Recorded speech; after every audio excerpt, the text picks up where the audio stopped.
안녕하세요, 뉴스반장입니다. 제가 정치 시사 뉴스를 정리해 많은 분들께 알려드리다 보니 오전에 가장 먼저 하는 일이 각종 언론사에서 보도된 기사를 모니터링하고 분석하는 일로 하루를 시작하게 됩니다. 그런데 예전에는 가끔 황당한 기사가 웃음을 자아내게 했는데요. 그런데 요즘 이런 황당하고 어이없는 기사가 너무 많이 눈에 띕니다. 기사의 수준이 떨어진 건지 아니면 저의 눈이 높아진 건지는 가늠할 수는 없지만 요 근래 왜 이렇게 말 같지도 않은 기사들이 쏟아져 나오는지 알 길이 없는데요.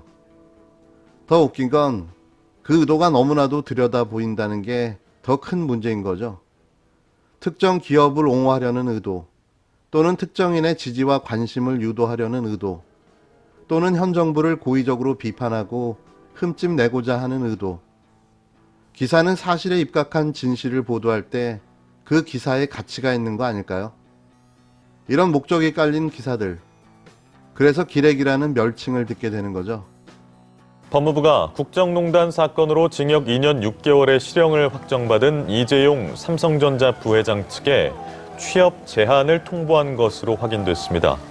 법조계에 따르면 법무부는 지난 15일 이 부회장 측에 취업 제한 대상자임을 통보했습니다. 특정경제범죄 가중처벌법 14조에는 5억 원 이상 횡령, 배임 등의 범행을 저지르면 징역형이 종료되거나 집행을 받지 않기로 확정된 날로부터 5년간 취업을 제한한다고 돼 있습니다. 한겨레 단독으로 보도되면서 이곳저곳 쏟아져 나오기 시작한 뉴스. 삼성 이재용 부회장의 취업 제한 통보. 단독. 이재용 경영 어려워지나 5년간 취업 제한 통보. 취업 제한되면 경영활동 관여 못해. 이 웃기고 기가 막힌 기사는 17일자 한겨레 신문의 옥기원 송채경화 기자의 단독 보도인데요. 요즘 기레기들의 코미디 수준이 나날이 업그레이드 되는 것 같습니다. 대한민국 언론이 삼성을 이토록 걱정하는 것도 놀랍지만 이걸 기사라고 써대는 걸 보자니 한심하기 그지없는데요. 이건 뭐 빨아들일 테니 광고 좀 주세요라고 판단될 수밖에 없는 기사죠. 이재용이 5년간 취업이 제한되면 경영을 못할까요? 이재용이 취업을 꼭 해야 먹고 사는 사람인가요? 취업을 못하면 굶어 죽기라도 합니까? 여지껏 보이지 않는 실세로 삼성을 잘 운영해 왔는데 왜 갑자기 걱정을 하기 시작한 걸까요? 대략 제 느낌은 이렇습니다. 경영이 어려워지고 있으니 올해 가석방을 해줘야 된다. 그리고 반드시 경영에 복귀할 수 있도록 제한 조치를 해제해줘야 한다. 그래야 삼성이 살고 대한민국이 산다. 그래야 우리도 광고를 받고 잘 먹고 잘 살 수 있다. 기레기들의 걱정은 결국 자신들의 걱정일 뿐인 겁니다. 법무부가 국정농단 사건으로 징역 2년 6개월을 선고받은 이재용 삼성전자 부회장 쪽에 취업 제한을 통보한 것으로 확인됐습니다. 취업이 제한되면 이 부회장은 경영활동에 관여할 수 없게 되고 부회장 직함도 떼어야 한다고 알려졌는데요. 16일 한겨레 보도에 따르면 법무부 경제사범 전담팀은 지난 15일 이 부회장 쪽의 취업 제한 대상자라는 사실과 취업 승인 신청 절차 등을 통보했습니다. 이 회장의 형이 최종 확정된 지 3주 만인데요. 이 회장은 지난달 18일 박근혜 전 대통령과 최순실에게 86억 8천여만 원의 삼성전자 회사 자금을 횡령해 뇌물로 전달한 혐의로 징역 2년 6개월의 실형을 선고받았습니다. 이후 이 부회장 쪽이 재산고를 포기해 지난달 25일 형이 최종 확정됐는데요. 특정경제범죄 가중처벌법에는 5억 이상 횡령 배임 혐의로 유죄 판결을 받을 경우 해당 범죄와 관련된 기업에 취업할 수 없도록 명시되어 있습니다. 횡령 등으로 기업에 피해를 준 만큼 회사에서 보수 수령은 물론 경영활동 자제를 금지한다는 취지인데요.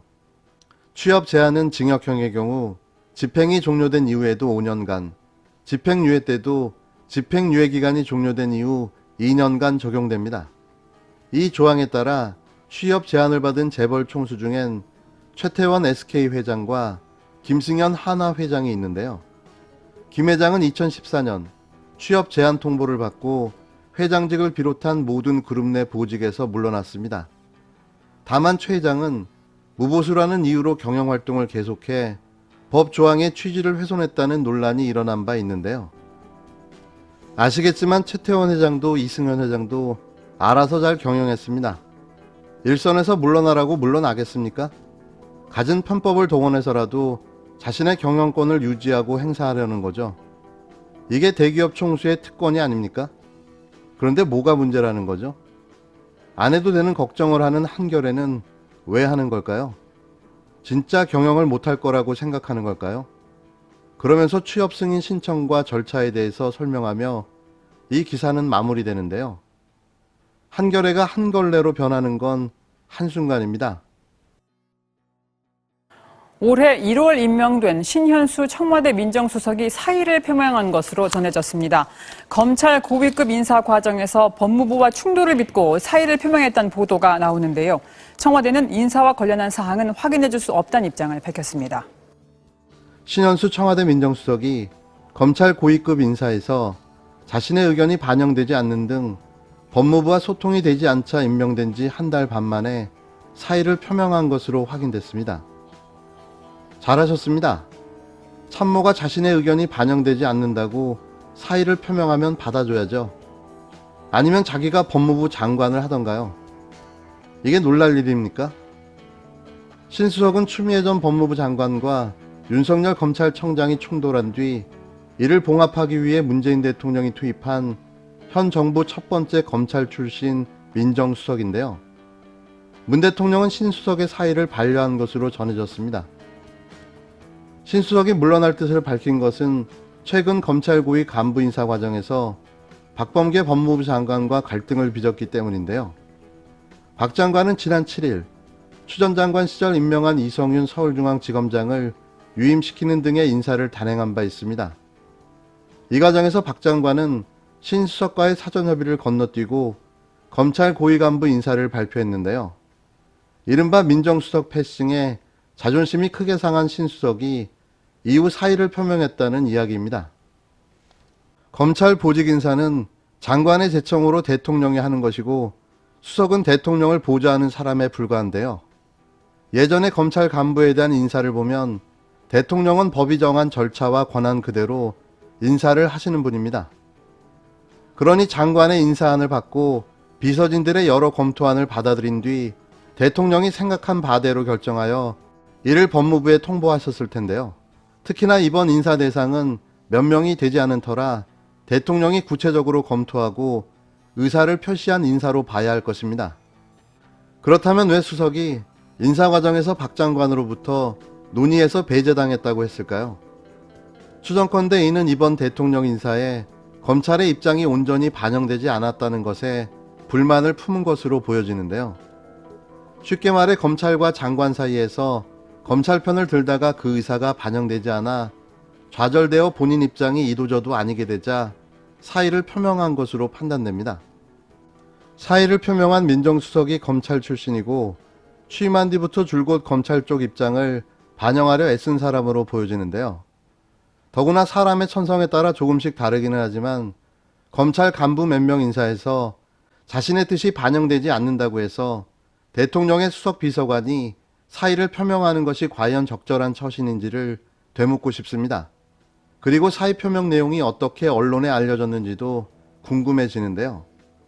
수석 중에 수석인 민정수석의 사의 표명은 대체로 아주 극소수의 사람만 알고 있는 사안입니다. 자신의 사의 표명을 쉽게 흘리고 다니거나 다른 기관의 누군가와 공유하고 있다가 대통령과 법무부를 흔들려는 자들에 의해 언론사로 흘러들어갔을 거라는 의심도 갖게 되는데요.